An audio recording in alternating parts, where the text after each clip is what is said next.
പ്രായമാണ് മുട്ട് തേയ്മാനത്തിൻ്റെ ഏറ്റവും വലിയ കാരണം. എന്തൊക്കെയാണ് മുട്ട് തേയ്മാനത്തിൻ്റെ ലക്ഷണങ്ങൾ? കൂടുതലും പേഷ്യൻസിന് നമ്മൾ ഒരു തേയ്മാനം, ഇപ്പോൾ കാൽമുട്ടിന് വരുന്ന തേയ്മാനം കാൽമുട്ടിൽ മാത്രമായിരിക്കില്ല, ബാക്കി സന്ധികളെയും ബാധിക്കും.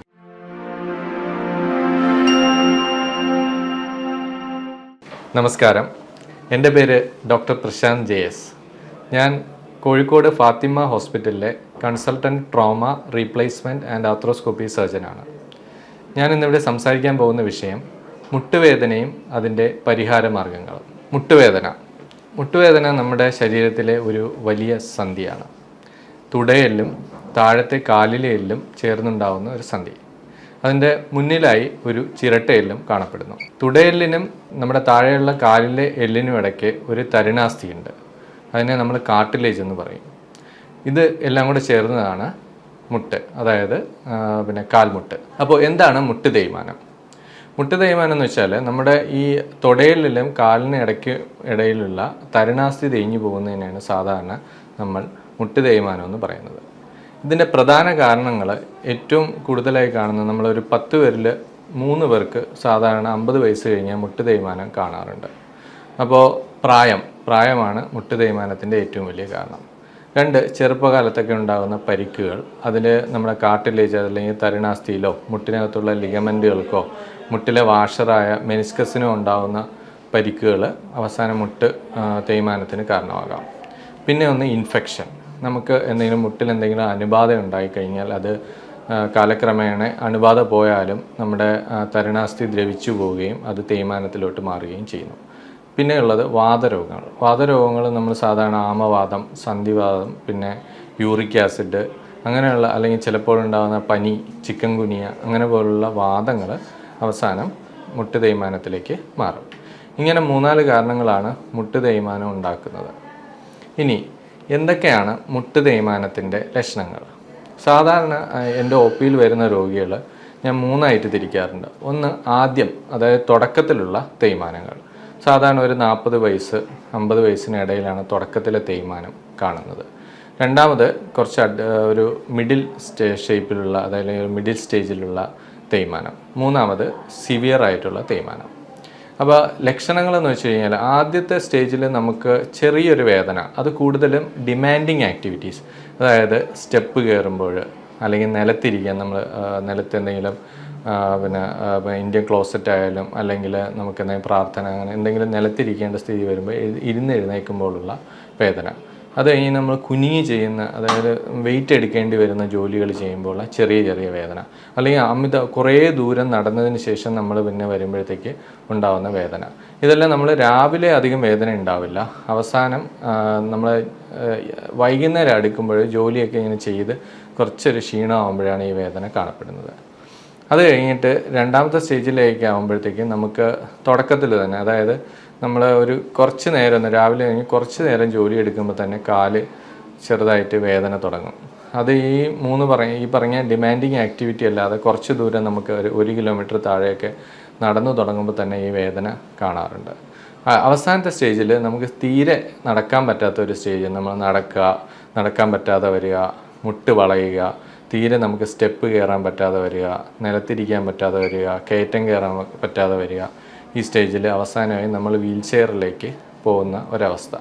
അപ്പോൾ ഇതൊക്കെയാണ് നമ്മളെ ലക്ഷണങ്ങൾ. പിന്നെ കൂടുതലും പേഷ്യൻസിന് നമ്മൾ ഒരു തേയ്മാനം, ഇപ്പോൾ കാൽമുട്ടിന് വരുന്ന തേയ്മാനം കാൽമുട്ടിൽ മാത്രമായിരിക്കില്ല, ബാക്കി സന്ധികളെയും ബാധിക്കും. ചില പേഷ്യൻസിന് നട്ടെല്ലിന് തേയ്മാനം ഉണ്ടായിട്ട് നമുക്ക് കാലിലോട്ട് അതിൻ്റെ തരിപ്പും വേദനയൊക്കെ വന്നു കഴിഞ്ഞാൽ അത് ഡിസ്ക് തേയ്മാനം.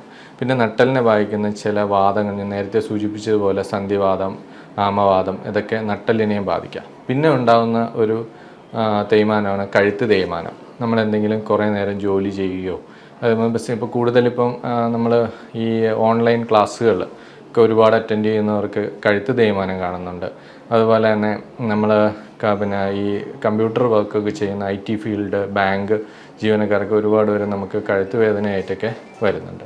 പിന്നെ നമ്മൾ ഇടുപ്പ് വേദനയും നമ്മളിപ്പം കൂടുതൽ ഇപ്പോൾ ഈ കൊറോണയ്ക്ക് ശേഷം അല്ലെങ്കിൽ നമ്മൾ വാക്സിൻ അസോസിയേറ്റഡ് ആയിട്ട് ചെറിയ ജോയിൻ്റ് ആർത്രാൾജി, അതായത് ജോയിൻറ്റിൽ ചെറിയ നീര്, വേദന, ഒക്കെ ഇപ്പോൾ കാണുന്നുണ്ട്. അതുപോലെ തന്നെ നമ്മളെ ഹിപ്പിൻ്റെ ബോണിലോട്ടുള്ള രക്തോട്ടം കുറഞ്ഞിട്ടുള്ള ഏവിയൻ, അതായത് വാസ്കുലർ നെക്രോസിസ് കാണുന്നുണ്ട്. അങ്ങനെ പല രോഗങ്ങളും ഇപ്പം മുട്ടുവേദനയോട് അനുബന്ധിച്ച് കാണുന്നുണ്ട്. പിന്നെ നമ്മൾ ശ്രദ്ധിക്കേണ്ട കാര്യം, ചില ആൾക്കാർക്ക് ഇടുപ്പല് വേദനയുടെ തുടക്കം മുട്ടിലായിരിക്കും. അങ്ങനെ ചില കേസുകൾ കാണുന്നുണ്ട്. പിന്നെ മുട്ടുവേദനയും അതേപോലെ തന്നെ ഡിസ്കിലെ വേദന രണ്ടും അസോസിയേറ്റ് ചെയ്തും കാണാറുണ്ട്. ഇത് നമ്മുടെ തുടയെല്ലാണ്. ഇതാണ് നമ്മുടെ കാലിലെ എല്ല്. കാലിൽ നമുക്ക് രണ്ട് അസ്ഥികളുണ്ട്. അത് ജോയിൻ്റ് ഉണ്ടാക്കുന്ന ഒരു അസ്ഥി ടിബിയ എന്ന് പറയും, തുടയെല്ല് ഫീമർ എന്ന് പറയും. പിന്നെ ഉള്ളത് ചിരട്ടയെല്ലാണ്, ചിരട്ടയെല്ല്. ഇത് മൂന്നും കൂടെ ചേർന്നിട്ടാണ് ജോയിൻ്റ് ഉണ്ടാവുന്നത്. അതിൽ ഒരു ക്യാപ്പ് പോലെ കാണപ്പെടുന്ന ഭാഗമാണ് തരുണാസ്ഥി. നമ്മളെ ചെവിയിലേക്ക് പോലുള്ള അസ്ഥി പോലെ ഒരു തരുണാസ്ഥി കാണപ്പെടുന്നുണ്ട്. അത് കഴിഞ്ഞിട്ട് കാണുന്ന ലിഗമെന്റ്, നമ്മൾ ഉള്ളിൽ സൂക്ഷിച്ച് നോക്കിയാൽ അറിയാം, ലിഗമെൻറ്റുകൾ കാണുന്നുണ്ട്, സൈഡിൽ ലിഗമെൻറ്റുകൾ കാണുന്നുണ്ട്. പിന്നെ കാണുന്ന വാഷർ. ഇത്രയാണ് നമ്മളൊരു സന്ധിയുടെ ഘടന എന്ന് പറയുന്നത്. അപ്പോൾ എന്താണ് തേയ്മാനം എന്ന് വെച്ച് കഴിഞ്ഞാൽ, ഈ തരുണാസ്ഥിയിൽ ചെറുതായിട്ട് തേയ്മാനം വന്ന് എല്ല് എക്സ്പോസ്ഡ് ആവും. അതായത് എല്ല് വെളിയിൽ വരും. എല്ല് വെളിയിൽ വന്നു കഴിഞ്ഞാൽ പതുക്കെ എന്ത് ചെയ്യുമെന്ന് വെച്ച് കഴിഞ്ഞാൽ ചെറിയ വേദന, നമ്മളിങ്ങനെ നടക്കുമ്പോഴും ഓടുമ്പോഴും ഒക്കെ, അല്ലെങ്കിൽ നമ്മൾ കൂടുതൽ ഡിമാൻഡിങ് ഞാൻ പറഞ്ഞ ആക്ടിവിറ്റീസിൽ ഇവിടെ ഉരങ്ങി വേദന വരും. പിന്നെ വേറൊരു ഇതിൻ്റെ കൂടെ അസോസിയേറ്റ് ചെയ്ത കാര്യം, കാലിന് ഉള്ളിലുണ്ടാകുന്ന ഉളുക്കുകൾ. ചില ആൾക്ക് നമ്മൾ സ്റ്റക്കായി നിന്ന് പോയി, അല്ലെങ്കിൽ ഉളുക്കി നിന്ന് പോയി എന്നൊക്കെ പറയും. അതെന്താ കാരണം എന്ന് വെച്ചാൽ ഇതിനുള്ളൊരു വാഷറുണ്ട്, മെനിസ്കസ്. അത് പൊട്ടുമ്പോൾ പെട്ടെന്ന് ചില പൊസിഷനിൽ വരുമ്പോഴത്തേക്ക് കാല് സ്റ്റക്കായി പോകാം. സെക്കൻഡ് സ്റ്റേജിലാണ് അത് അങ്ങനെ വരുന്നത്.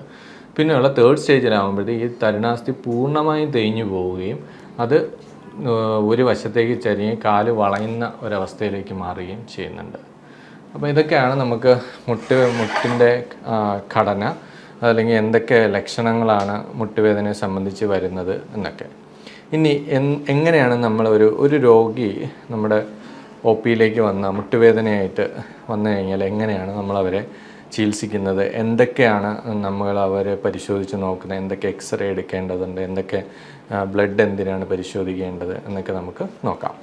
അപ്പോൾ ഒരു പേഷ്യൻറ്റ് നമ്മൾ മുട്ടുവേദനയായിട്ട് വന്നു കഴിഞ്ഞാൽ ആദ്യം നമ്മൾ അവരുടെ ഹിസ്റ്ററി, നേരത്തെ ഞാൻ പറയാം എന്തൊക്കെയാണ് മുട്ടുവേദനയിലേക്ക് നയിക്കുക. എല്ലാ മുട്ടുവേദനയും തേയ്മാനമാണെന്നല്ല, ചിലപ്പോൾ നമ്മൾ ചെറിയ ക്യാൻസറുകൾ, നമ്മൾ എല്ലിനെ ബാധിക്കുന്ന ക്യാൻസറുകളും അല്ലെങ്കിൽ നമ്മുടെ സൈനോവിയത്തെ ബാധിക്കുന്ന സൈനോവിയൽ കോൺട്രോമാറ്റോസിസ് എന്ന് പറയുന്ന ചെറിയ പ്രശ്നങ്ങളൊക്കെ മുട്ടുവേദനയോടനുബന്ധിച്ച് വരാറുണ്ട്. അപ്പോൾ വരുന്ന പേഷ്യൻസിനെ നമ്മൾ ആദ്യം അവരുടെ കാരണങ്ങൾ ആരാഞ്ഞിട്ട്, എങ്ങനെയാണ് നിങ്ങൾ വീഴ്ചയുണ്ടോ, അല്ലെങ്കിൽ നിങ്ങൾക്ക് വേറെ ഏതെങ്കിലും ജോയിൻ്റ് വാദത്തിൻ്റെ ലക്ഷണങ്ങളുണ്ടോ, എന്തൊക്കെ ചെയ്യുമ്പോഴാണ് വേദന നോക്കിയിട്ട് നമ്മൾ അവരെ ഒരു എക്സ്റേക്ക് വിധേയരാക്കാറുണ്ട്. എക്സ്റേ നോക്കുമ്പോൾ അതിൻ്റെ ഈ കാർട്ടിലേജിൻ്റെ തേയ്മാനം അനുസരിച്ച് അവരെ മൈൽഡ്, മോഡറേറ്റ്, സിവിയർ 3 ഗണത്തിൽ തിരിക്കാറുണ്ട്. പിന്നെ നമ്മൾ നോക്കുകയെന്ന് വെച്ച് കഴിഞ്ഞാൽ ഈ പറയുന്ന കണക്ക് ഈ വാദസംബന്ധമായ യൂറിക് ആസിഡ് അല്ലെങ്കിൽ ആമവാദത്തിൻ്റെ ടെസ്റ്റുകൾ, അല്ലെങ്കിൽ നമ്മൾ ചില തൈറോയിഡ്, അങ്ങനെയുള്ള കുറച്ച് ടെസ്റ്റുകളുണ്ട്, അതിന് വിധേയമാക്കും. എന്നിട്ട് അതിൻ്റെ മൂലകാരണം നമ്മൾ മനസ്സിലാക്കിയതിന് ശേഷം പേഷ്യൻറ്റിനെ അടുത്ത ട്രീറ്റ്മെൻറ്റിലേക്ക് പോകാറുണ്ട്. ചില പേഷ്യൻസിന് ഈ വാഷർ, അതായത് ഉള്ളിലുള്ള വാഷർ ഇവിടെ ഉളുക്കുന്ന സന്ദർഭങ്ങളിൽ ചിലപ്പോൾ നമ്മൾ MRIയും ചെയ്യേണ്ടി വരാറുണ്ട്. അല്ലെങ്കിൽ നമുക്ക് ചില കേസുകളിൽ നമുക്ക് എക്സ്റേയിൽ എല്ലാ ഫൈൻഡിങ്ങും കിട്ടില്ല. അപ്പോൾ ലിഗമെൻറ്റിനോ അല്ലെങ്കിൽ നമുക്ക് കാർട്ടിലേജ് അല്ല എന്തെങ്കിലും ഇഞ്ചുറി ഉണ്ടോ എന്നൊക്കെ നോക്കാൻ വേണ്ടിയിട്ട് MRIയും ചെയ്യേണ്ടി വരാറുണ്ട്. അപ്പം ആദ്യ സ്റ്റേജ്, തുടക്കത്തിലുള്ള തേയ്മാനം എപ്പോഴും നമുക്ക് സർജറിയോ അങ്ങനെ അതിൻ്റെ ഒന്നും ആവശ്യമില്ല. നമ്മൾ അവരെ ചികിത്സിക്കുക, ഒന്ന് ജീവിതശൈലി മാറ്റുക. അതായത് പ്രായമാകുമ്പോഴാണ് കൂടുതൽ ഒരു 80% ആൾക്കാരും പ്രായമാകുമ്പോഴാണ് തേയ്മാനം വരുന്നത്. ജീവിതശൈലി എന്ന് പറഞ്ഞാൽ ഹൈ ഡിമാൻഡിങ് ആക്ടിവിറ്റീസ് ഒഴിവാക്കുക. അതായത് നിലത്തിരിക്കുന്നത് ഒഴിവാക്കുക, സ്റ്റെപ്പ് കയറുന്നത് എത്രയും നമുക്ക് കുറയ്ക്കാൻ പറ്റുമോ അത്രയും കുറയ്ക്കുക. അതേപോലെ തന്നെ കുനിങ്ങി ചെയ്യുന്ന ജോലിയൊക്കെ ചെയ്യുമ്പോൾ നമ്മുടെ വെയ്റ്റിൻ്റെ 5 ഇരട്ടി വെയ്റ്റ് മുട്ടിനും 6 ഇരട്ടി വെയ്റ്റിന് ഊരിക്കും വരും. അപ്പം അങ്ങനെയുള്ള കാര്യങ്ങൾ നമുക്ക് എത്രയും കുറച്ച് വയ്ക്കാൻ പറ്റുമോ അത്രയും കുറച്ച് വയ്ക്കുക. 2, ശരീരഭാരം കുറയ്ക്കുക. നമ്മളെന്തെങ്കിലും ചെറിയ എക്സസൈസുകളും പിന്നെ നമ്മുടെ ഡയറ്റ്, നമ്മൾ ഒരുപാട് ഓയിലി ആയിട്ടുള്ളതും അന്നജം അടങ്ങിയതും ഫാറ്റി ഫുഡൊക്കെ ഒഴിവാക്കി, ജങ്ക് ഫുഡൊക്കെ ഒഴിവാക്കി നമ്മളെ വെയിറ്റ് കുറച്ച് വയ്ക്കുക എന്നാണ് രണ്ടാമത്തെ കാര്യം.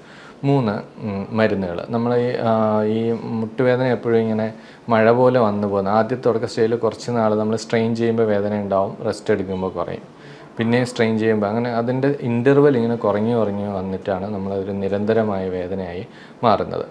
അപ്പം ആ സമയത്ത് നമ്മൾ മരുന്നുകൾ ആവശ്യം, നമുക്ക് വേദന സംഹാരികൾ ഡോക്ടർ നിർദ്ദേശിക്കുന്ന പ്രകാരം കഴിക്കുക. ചിലപ്പോൾ യൂറിക് ആസിഡ് അങ്ങനെ വാദത്തിൻ്റെ മരുന്നുകളൊക്കെ കുറച്ച് കഴിക്കേണ്ടി വരും.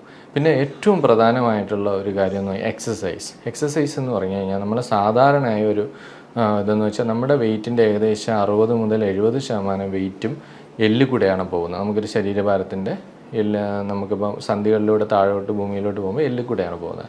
ബാക്കിയുള്ള 30% വെയിറ്റ് ബിയറിങ്ങും മസിലുകളാണ് ചെയ്യുന്നത്.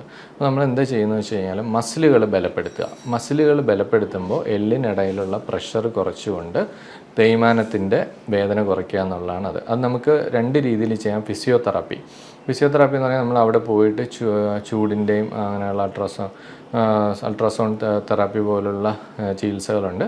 അത് കഴിഞ്ഞ് ചുറ്റുമുള്ള കോർട്ടിസെപ്സ്, ഹാംസ്ട്രിങ് പോലുള്ള മസിലുകൾ ബലപ്പെടുത്താൻ വേണ്ടിയിട്ടുള്ള എക്സസൈസുകളും ചെയ്യുക. ഇങ്ങനെ ഒരു ഘട്ടം ചിട്ടയായി ഇത് ചെയ്യുന്നവർക്ക് ചിലപ്പോൾ നമുക്ക് പിന്നെ മരുന്നുകൾ പോലും ഇല്ലാതെ കൊണ്ടുപോകാറുണ്ട്. പിന്നെ നമ്മൾ കഴിക്കുന്ന ഒരു സാധനം എന്ന് വെച്ചാൽ തരുണാസ്ഥി ഉണ്ടായ ഒരാളെ ഗ്ലൂക്കോസമിനോ ഗ്ലൈക്കാൻസ് എന്ന് പറയുന്ന കുറച്ച് മരുന്നുകൾ നമ്മൾ കഴിക്കാറുണ്ട്. പിന്നെ സ്ത്രീകളിലും ഒക്കെ കൂടുതലും കാൽഷ്യം ഡെഫിഷ്യൻസി, കാൽഷ്യം കുറവുള്ള അസ്ഥിബലക്ഷയവും തേയ്മാനത്തിന് ആക്കം കൂട്ടുന്ന ഒരു വസ്തുതയാണ്. അപ്പോൾ കാൽഷ്യം ടാബ്ലറ്റുകളും നമ്മൾ ഡോക്ടറുടെ നിർദ്ദേശപ്രകാരം കഴിക്കേണ്ടി വരും.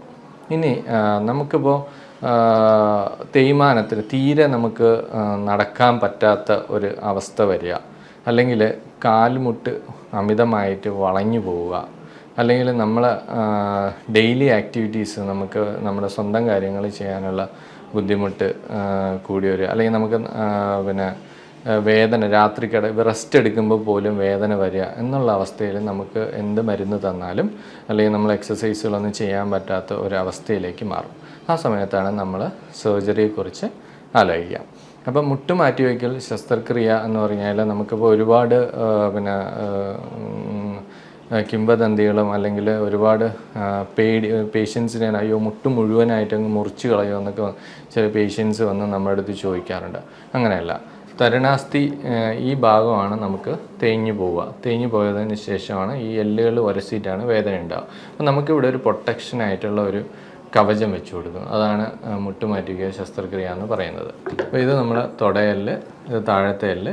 അപ്പോൾ ഇതിന് മേലുള്ള തരുണാസ്ഥിക്ക് പകരം നമ്മളൊരു ഒരു കൊബാൾട്ട് ക്രോമിയം പോലുള്ള മെറ്റൽ ഉപയോഗിക്കുന്നു. ഇവിടെ ഒരു പ്ലാസ്റ്റിക്കിൻ്റെ ഇൻസേർട്ട് ഉണ്ട്, പിന്നെ ഒരു മെറ്റൽ ടിബിയയ്ക്ക്. അപ്പോൾ ഒരു 3 മില്ലിമീറ്റർ മുതൽ 9 മില്ലിമീറ്ററുള്ള ഒരു ഭാഗം മുറിച്ച് കളഞ്ഞതിന് ശേഷം അവിടെ നമ്മളിത് വയ്ക്കുന്നു. ഇതാണ് ഈ ഓപ്പറേഷൻ. അതുപോലെ തന്നെ നമ്മുടെ ഓപ്പറേഷന് ശേഷം നമ്മുടെ സ്വന്തം കാര്യങ്ങൾ ചെയ്യാനും നമുക്ക് വേദനരഹിതമായി നടക്കാനും കഴിയും. അപ്പോൾ ഞാൻ നേരത്തെ പറഞ്ഞ സങ്കീർണമായ വേദനകളുള്ള ഒരവസ്ഥയിൽ എത്തിച്ചേരുമ്പോൾ നമ്മൾ മുട്ട് മാറ്റി വയ്ക്കും. അപ്പോൾ എന്താണ് നമ്മൾ ഇതിന് വേണ്ടിയുള്ള തയ്യാറെടുപ്പുകൾ? നമ്മളതൊരു വളരെയധികം പ്ലാൻഡ് ആയിട്ടുള്ള ഒരു ഓപ്പറേഷനാണ്, എമർജൻസി ആയിട്ടുള്ള ഒരു ഓപ്പറേഷനല്ല. അപ്പോൾ നമ്മളൊരു പേഷ്യൻ്റ് വന്നു കഴിഞ്ഞാൽ പേഷ്യൻറ്റിന് നമ്മൾ ആദ്യം തന്നെ കാർഡിയോളജി, മെഡിസിൻ, അതേപോലെ തന്നെ നമുക്ക് എവിടെയെങ്കിലും അണുബാധകളുണ്ടോ, അതിപ്പോൾ നമ്മൾ ENT ആയാലും യൂറോളജിയോ അല്ലെങ്കിൽ പിന്നെ ഡെൻ്റലോ എന്തെങ്കിലുമൊക്കെ അണുക്കൾ ബാധ ഉണ്ടെങ്കിൽ അതൊക്കെ ചോദിച്ചിറങ്ങിയിട്ട് അതിൻ്റെ അണുക്കൾ ബാധയെല്ലാം മാറ്റി നമ്മൾ കാർഡിയോളജിസ്റ്റിൻ്റെ ഒരു ഫിറ്റ്നസ് മേടിക്കും, മെഡിസിൻ ഫിറ്റ്നസ് മേടിക്കും, അനസ്തേഷ്യ ഡോക്ടറുടെ ഫിറ്റ്നസ്സൊക്കെ മേടിച്ചിട്ടാണ് പേഷ്യൻറ്റിനെ അഡ്മിറ്റ് ആക്കി കഴിഞ്ഞാൽ നമ്മൾ ഒരു ദിവസം സർജറി ചെയ്യുന്നു. പിറ്റേ ദിവസം തന്നെ നമുക്ക് ഇവിടെ നമ്മളെ ഫാത്തിമ ഹോസ്പിറ്റലിൽ ചെയ്യുന്ന സർജറി വേദന കുറഞ്ഞ ഒരു സർജറിയാണ്. അപ്പോൾ അത് നമുക്ക് പുറകിലൂടെ ട്യൂബിട്ട് കണ്ടിന്യൂസ് മെഡിസിൻ തന്നിട്ട് 2 ദിവസം തീരെ വേദന ഒരു 90-95% സർജറിയുടെ വേദന ഇല്ലാത്ത രീതിയിലുള്ള ഓപ്പറേഷനാണ് ഇവിടെ ചെയ്യുന്നത്. പിറ്റേ ദിവസം തന്നെ നമുക്ക് നടക്കാൻ പറ്റും. 3ാമത്തെ ദിവസം തൊട്ട് ബാത്റൂമിൽ പോവാം, നമുക്ക് ടോയ്ലറ്റ് ട്രെയിനിങ് കാര്യങ്ങളും തരും. 6ാമത്തെ ദിവസം നമ്മളിവിടെ നിന്ന് സ്റ്റെപ്പൊക്കെ ഇറക്കിയിട്ടാണ് പേഷ്യൻ്റ് ഡിസ്ചാർജ് ചെയ്യുന്നത്. പിന്നെ 2 പ്രാവശ്യം നിങ്ങൾ ഹോസ്പിറ്റലിൽ വരേണ്ടി വരും. 2ാമത്തെ പ്രാവശ്യം വരുമ്പോൾ നമ്മളൊരു 15 ദിവസം കഴിഞ്ഞതിന് ശേഷം സ്റ്റിച്ച് എടുക്കും. ഇതിനിടയ്ക്ക് ഫിസിയോതെറാപ്പി ഉണ്ട്, എക്സസൈസുകളുണ്ട്. അത് നമുക്ക് വീട്ടിൽ ചെയ്യാവുന്നതുകൊണ്ട് ഇവിടെ വരുമ്പോൾ ഇവിടെ വെച്ച് ചെയ്യാവുന്നതുണ്ട്. പിന്നെ വേറെ കുറേ സംശയങ്ങൾ, നമ്മൾ ഇതിലിടുന്ന പിന്നെ എത്ര നാൾ നിലനിൽക്കും നോക്കണം. സാധാരണ നമ്മളൊരു 10 മുതൽ 15 വർഷം, ചിലപ്പോൾ 20 വർഷം വരെ ചില പേഷ്യൻസിന് കിട്ടാറുണ്ട്. ഓരോരുത്തരുടെ ഉപയോഗം അനുസരിച്ചിരിക്കും. സാധാരണ നമ്മൾ ഉപയോഗിക്കുന്ന അമേരിക്കൻ, ജർമ്മൻ മെയ്ഡ് സാധനം, പിന്നെ ഇംഗ്ലണ്ട്, അവിടെ നിന്നൊക്കെ വിദേശ നിർമ്മിതമായ ഇതാണ് നമ്മളിവിടെ മുട്ട് മാറ്റി വയ്ക്കാൻ വേണ്ടി ഉപയോഗിക്കുന്നത്. പിന്നെ അവസാന സ്റ്റേജിൽ നമ്മൾ 1 മാസം കഴിഞ്ഞതിന് ശേഷം മുറിവെല്ലാം ഉണങ്ങി നല്ലോണം എക്സസൈസൊക്കെ ചെയ്ത് ഒരു 3 മാസം വരെ നമ്മൾ ഫോളോ അപ്പിന് വരാൻ പറയാറുണ്ട്. അത് കഴിഞ്ഞാൽ സ്വന്തം ജീവിതത്തിലേക്ക് തിരിച്ചു പോവാം. അപ്പോൾ ഇതാണ് മുട്ടുവേദനയെക്കുറിച്ച് എനിക്ക് പറയാനുള്ളത്. അപ്പോൾ നിങ്ങൾക്ക് എന്തെങ്കിലും സംശയങ്ങളുണ്ടെങ്കിൽ താഴെയുള്ള കമൻറ്റ് ബോക്സിൽ കമൻറ്റ് ചെയ്യുക. സമയമനുസരിച്ച് ഞാൻ അതിന് റിപ്ലൈ ചെയ്യുന്നതായിരിക്കും. ഇനി മറ്റൊരു വിഷയവുമായി അടുത്ത പ്രാവശ്യം കാണാം. നമസ്കാരം.